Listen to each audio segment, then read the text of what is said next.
So this is the review of the South Africa India T20 series, and it's coming to you a bit delayed because, to be honest, that last game was so depressing and we just couldn't get ourselves around to recording. That's the honesty, and now we're going to give you even more when we chat about all the issues that happened in that series. Some good performances from a few players like Marco Jansen and maybe even Gerald Coetzee, but a lot of drab showings. And I think we'll just get straight into it. Boys, what did we make of the series as a whole?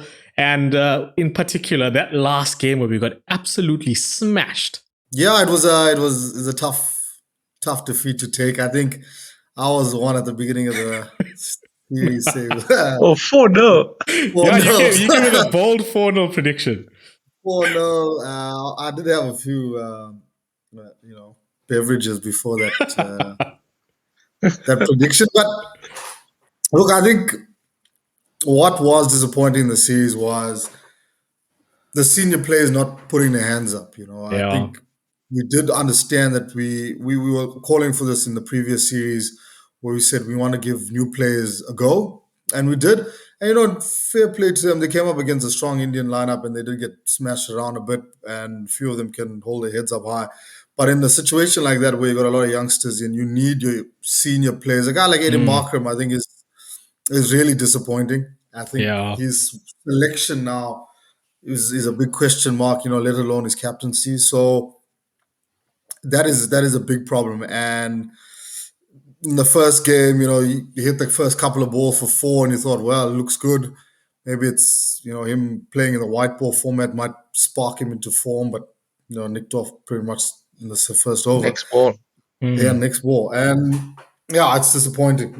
I think the winners from that series are definitely guys like Marco Jansen. I think with both bat and ball, he did really well.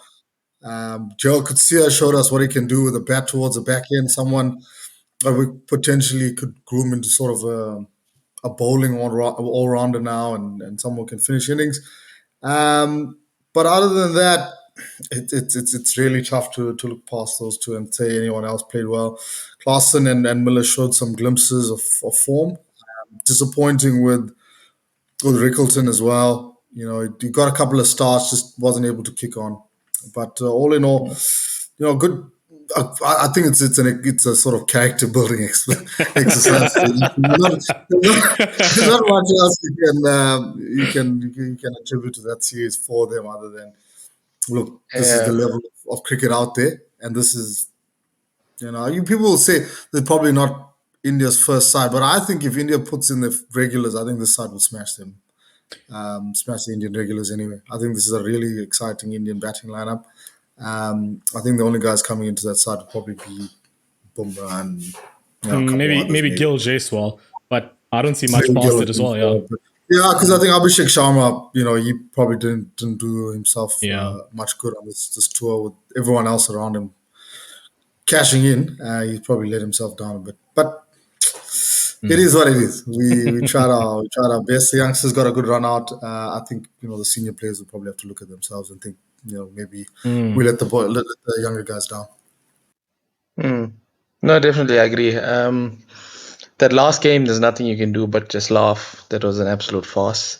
I mean, we can nitpick it all we want, but it was just not up to par. Yeah.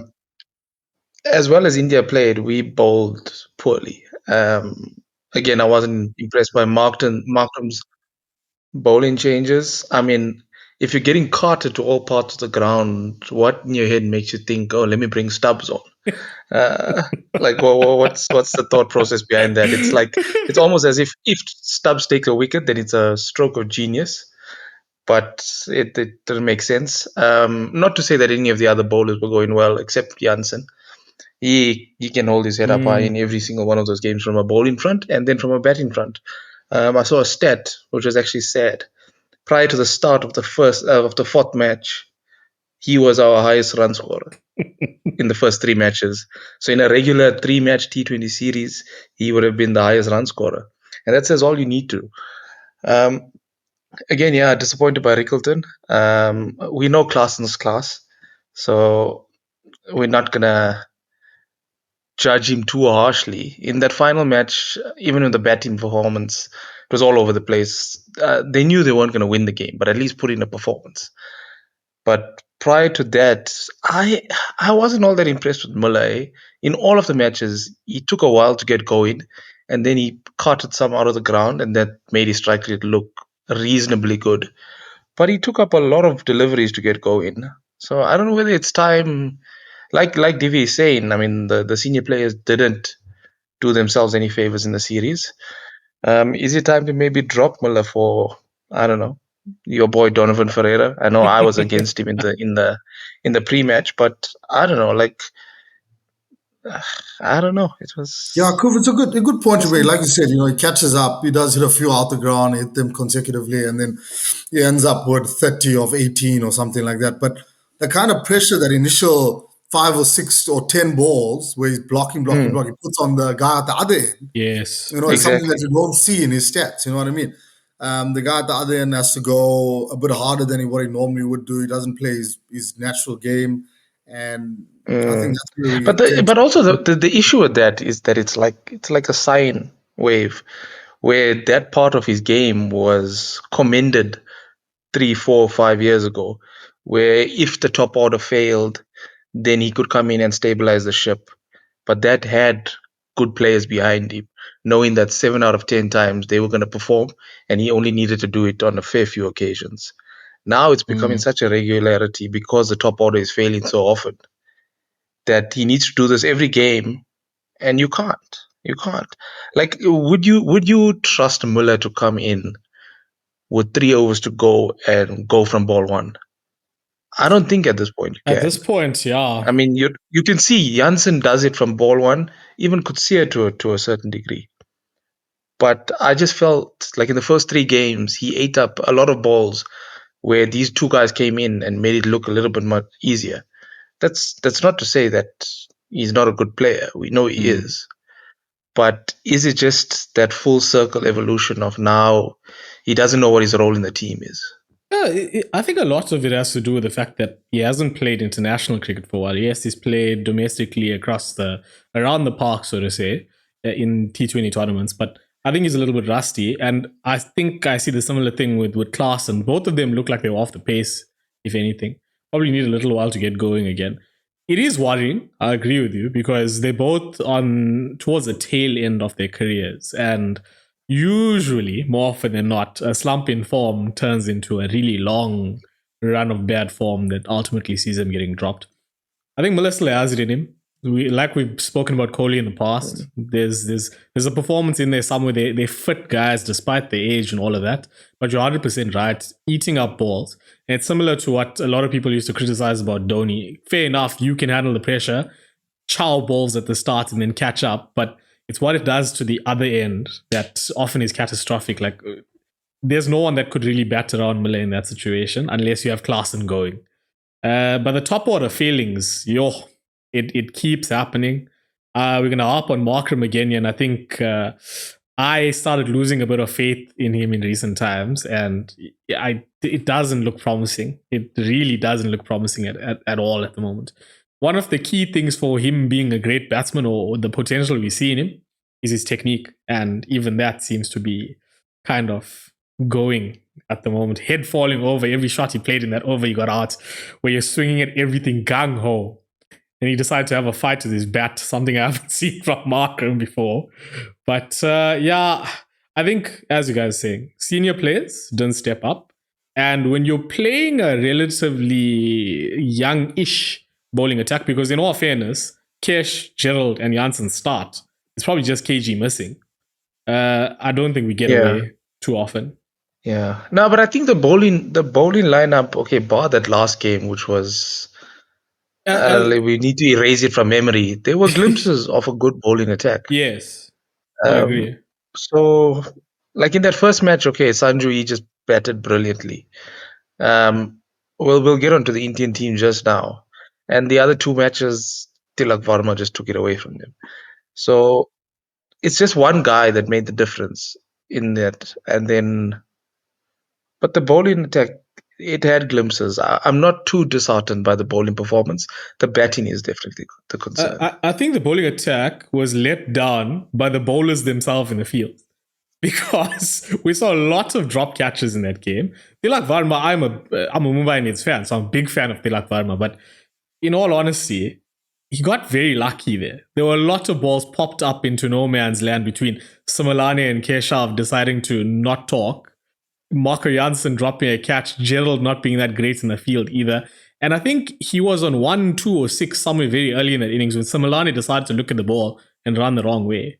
So fielding let us down horribly. Yeah. Sorry to cut you off there. That Simalane one. Yeah, no, that Simalane one, you feel bad for it because that thing was moving. That thing was moving. You just, a couple of steps to the right instead of going left. Let us down. And fielding errors up. I mean, that's just part of the game. I think it's probably more often than in this series than we normally see from the South Africans, which has definitely let us down. And against that batting lineup, you got to take all your chances. Just on the South African batting lineup. Oh, let's go to Markram again. What do you think he needs to do? Does he? He needs a break. Take some time off. Yeah, 100%. Just get out of his it. technique and come back. You know what we've been speaking about a lot with Test cricket and players going to the county circuit, just playing cricket and coming back. It sounds a bit stupid because we've got a lot of cricket going on, but I think he actually needs to do that. I think his white ball game will come right if he goes back to playing red ball cricket properly.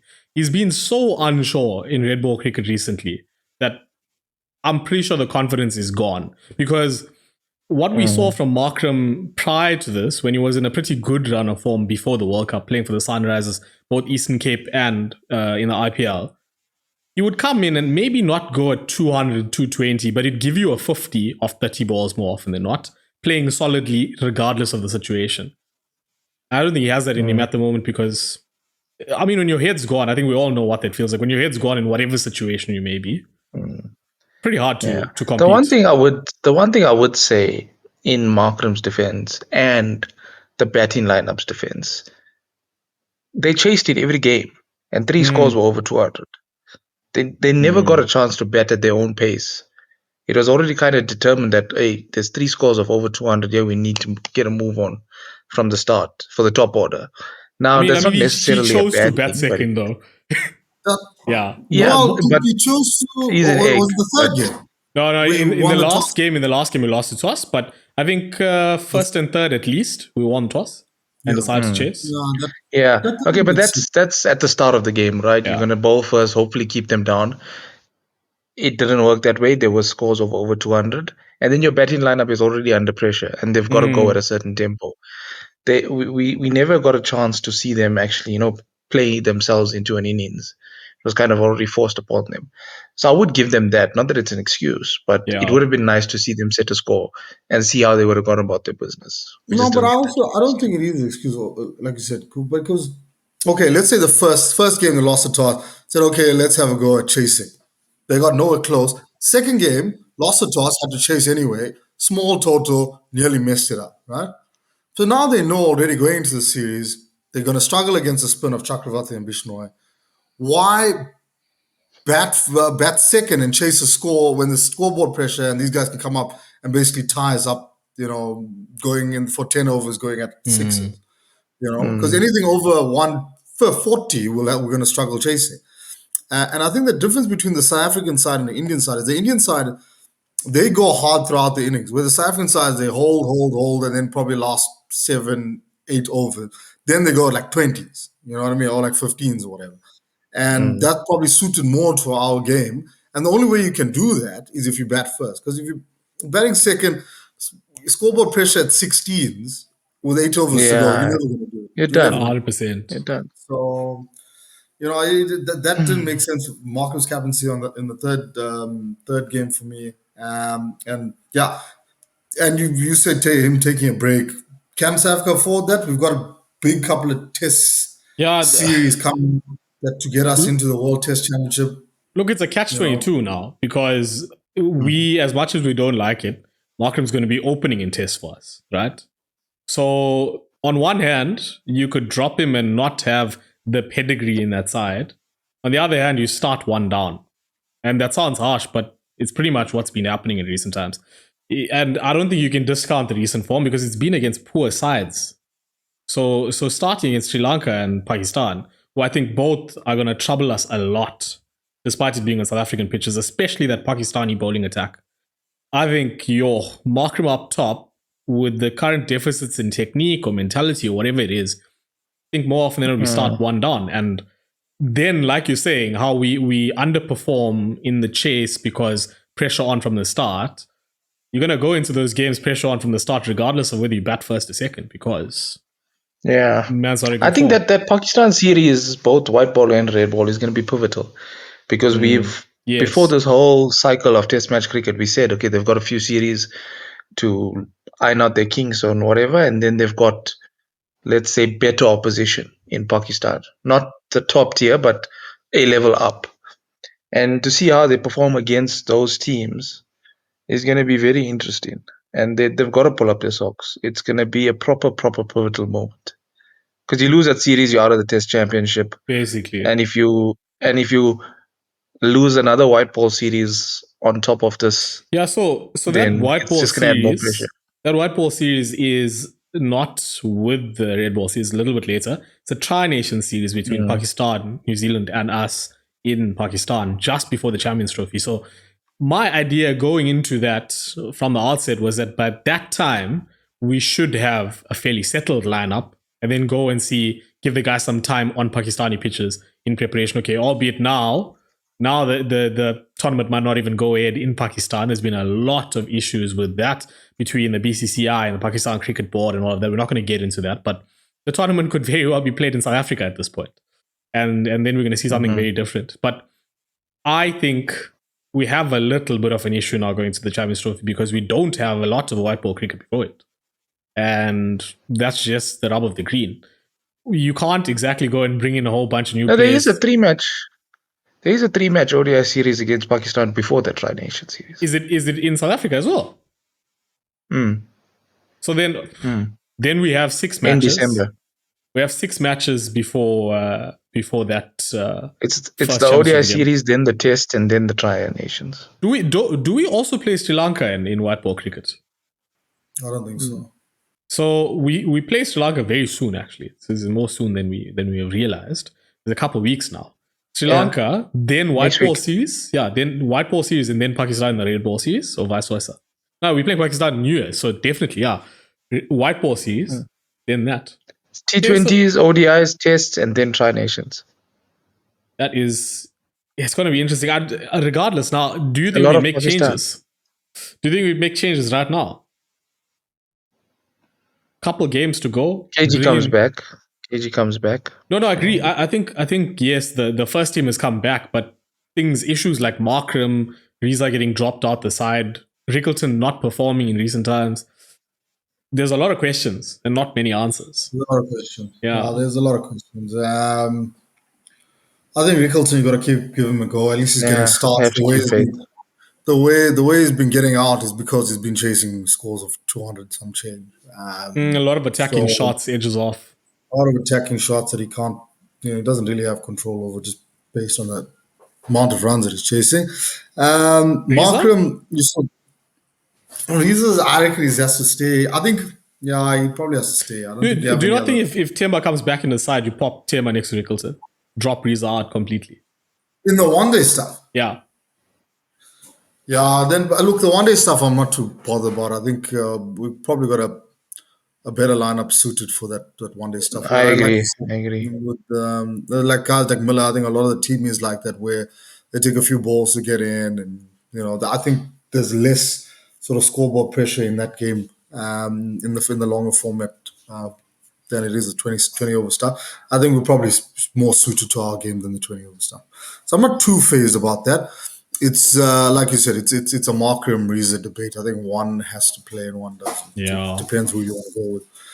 Temba will definitely be back at the side. I have no doubt about it. I think the captaincy's probably been weighing on Markram a bit. Maybe Temba takes back the captaincy. Maybe that solves all the issues out of the captaincy conundrum and all that pressure, and then everything just kind of clicks back into what it was. Hope so for his sake.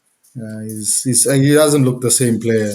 Not at You know, all. And it's sad. It's sad. I mean, we all have a lot of hope for what Aiden Markram could be. And yeah, I just got inside. But okay, cool. So that's how we see it, like future projections and all that. We're not even gonna do a red card, green card. I think there's too much that went on in that series that was up or down. There's players got individual performances that are bad and individual performances that are good. I think we can all unanimously agree that Marco Janssen is a green card and will always be a green card every day of the week. He was great, and It is a pity that Patrick Kruger didn't get a chance. I think he did enough to at least warrant a game in he the got series walloped to in see that. what he could do. He did bowl in that one Yeah. game and he got sent for almost 40 in 2 overs. Oh yes, you did play in the first game. Yeah. And then he didn't play again because even when he came out of the bat, didn't look assured. Look, I'm not going to hold that against him. It can happen on your day. No, He's been good for a decent amount of time for this side, and he's only come in recently. So I think I'll put it down to inexperience. Sometimes when you're going, you just can't stop going. It happens. So we'll give him a pass. So Milani, I was crying for him to be in the side. I saw nothing but a man chewing a straw while batting, and I do not have an idea why he does that. That's a plastic straw. Yeah, he was so average. I mean, I'm picking on something that is completely non-cricket related. It is disgusting though, regardless. But his performances weren't great. Maybe again, needing a bit more time. He's only 21. We can afford him that time. But I don't think right now. Maybe park that bus on the side, bring him back in later. There's a few other better options there. I think Gerald and Janssen done enough to secure something of an all-rounder spot with I think Vian Mulder comes back in behind them. So that's that. I'm surprised they didn't go with the Mapaka for the series. They brought him in for one series and they took him straight out again. I don't know. The last time SUP exams. Yeah, I said SUP exam. Last time I was telling Kuv that he had exams. I don't know. We'll see what happens with this IPL auction. If he gets called up and all of that, we'll see what goes on around it. I think we probably will see him playing a little bit more cricket coming soon. There's as we said, questions, no answers. Divock Brevis probably comes back into this mix sometime soon. Being good in first class cricket. In the squad as well. Been good in first class cricket recently. Got 149 the other day, if I'm not mistaken, against the Dolphins. So Divock definitely knocking on the door. I still think give Tony DeZorzi a crack as well. So there's a lot of options. It comes down to that burning issue. And I know you guys were of the opinion that it's not the right time to swap things around in the coaching, but I don't think Rob Walters has been great. I'm anti it. I think he should go back to being a fitness coach. I've said this. Leave the cricket to cricketers. I'm joking. He's obviously been in cricket for quite a long time, done great in New Zealand, in Otago, and he's done bits, but it just hasn't worked out. And maybe you go back to something else immediately after the Champions Trophy. Now, India, very quickly before we end this Proteas chat. I mean, it is a Proteas chat, but we do need to chat about India because there's a lot going on in Indian cricket at the moment. That side, fairly young. Some were calling it a D team. I don't think it's that. I think a lot of those players start in their first team because people are forgetting that Rohit and Kohli and Jadeja are not there anymore. So you're going to get a lot of those lads that play in that first team. And I think Sanju might even pop in at 3 there. Maybe not opening if Jaiswal and Gill start for them. Yeah, Tilak. Against what I said in the last video. So I'm going to go back to that. So I was adamant that he's going to start at 3, and I think he's proven everyone wrong or right there. He did bits, eh? He played really well at 3. I'll hold my hand up. I think though, when they have a few more cricketers in there with a bit more experience, you pop him in at 4 out there, 3. I can't see him starting at 3 if you're going to include Gill and Jaiswal on the side and retain. You know what? I'm pushing Sky to 5. Most likely. I mean, he's a finisher. He can still do a job for you at 5. But if you're going to keep Tilak in the side, does he bat in 3 ahead of Gill or Sanju? I don't think so. My opinion. All I know is Sanju's got to open it better. That guy has to open it better. Yeah, I think Jaiswal will find it hard to get back into this team. Yeah, I think Gill maybe is more of a surety, but that's the kicker. So what? They open with Jaiswal and Samson. They can pop Gill at 3, which I think works out perfectly for them. Gill 3, Varma 4, Sky 5, Hunt 6. punt 6. Proper. Well, yeah, punt. But wait, Yeah, and then you got.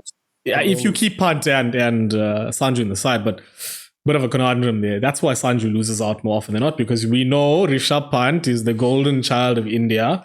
He obviously slept with someone. I'm joking, but Pant's probably going to walk back in. I think Sanju should start as well. Pant's probably going to walk back in, and then they. There's no way after he scored what 300s in 5 innings. Yeah, but you see now, the problem is it's 100 or dark at this point. Yeah, but that's fine. He doesn't do that this time. He's there and he's scoring. If he gets off the mark, then it was 100. Look, I agree. I'm pro Sanju as well, but those were 2 good balls by Jansen. Yeah, yes, both. I guess Punt fans will argue that Punt's not going to get out for a duck. He's going to offer you regular scores at good rates regardless. Punt is rubbish. Yeah, I think we're all in that trend. But okay, cool. India T20 cricket's still looking great. They've played fantastic T20 cricket in a while, regardless of what Chakravarti was something else in the series, bro. They just couldn't pick him. Do you think that he bowled well? I personally don't think he bowled well. I think a lot of people got out to straight ones. Nah, I think his control. But I think accuracy. He made them guess. He was accurate and he varied his pace well. But a lot of stupid shots. Yeah, but that's all you got. The thing is that I think players, and you could see in the last game, they scored significantly more runs off him. I think he's one of those bowlers that will struggle in an ODI team. Oh, definitely. Because after the first 3-4 overs, they will be able to read him. But in a T20 game, when it's just 4 overs and he's keeping the batsman guessing every ball, I think that's what makes him a good T20 bowler. This is why I miss P-Dog. When Prasanna was still in analytics at South Africa, I don't think we had this many problems. I've seen him on a lot of other chats recently talking about issues. He brought up this excellent point. I think I must make it right now. He said, look, when we bring in young South African cricketers into the first team and then they fail, when they are dropped out of the side, there's absolutely no continuity beyond that. So he proposed that if the player gets dropped, the next thing that needs to happen is CSA needs to contact the province or the club and say, this is why we dropped the player. These are the deficits. Let's work on correcting that. Then the player stays in contention, and when you bring them back in, hopefully it's ironed out. I think that's absolutely spot on. Yeah, lacked big time there. That's one. Okay, yeah. I mean, realistically, that's probably not going to happen in terms of the way CSA is run and all that sort of crap. It's probably not going to happen. But I think that's where the young players should start taking ownership for themselves. They should say, okay, I'm not scoring around. You sit with your analyst or the analyst at the time. Okay, this is where you're nicking off. This is why you're getting dropped, whatever. That can be communicated to them directly from the analyst, and then they must go back and work on it. And I think that's where the younger players need to start taking ownership. I think this thing of being sort of overcoached and being guided here and everything, my improvement can only be because the coach has taught me this, the coach has taught me that. Sometimes you got to think for yourself. Yeah. And, that's what in a ideal environment, yes, you would like coaches to follow through, even after the players drop, but it's not doesn't work like that. The dog eat dog society. It's not going to happen. Yeah, we're not advocating for eating dogs. If you don't get that reference, then whatever. But so I had a friend that firmly believed that saying was doggy dog. It's a doggy dog society. So the series is over and all of that. We will obviously get stuck into a preview very soon about the Test series and all that Pakistani cricket that's coming up. If you enjoy this one, drop us a like, hit the subscribe button, catch us on all the audio platforms. Please take care and don't forget to pour a shot.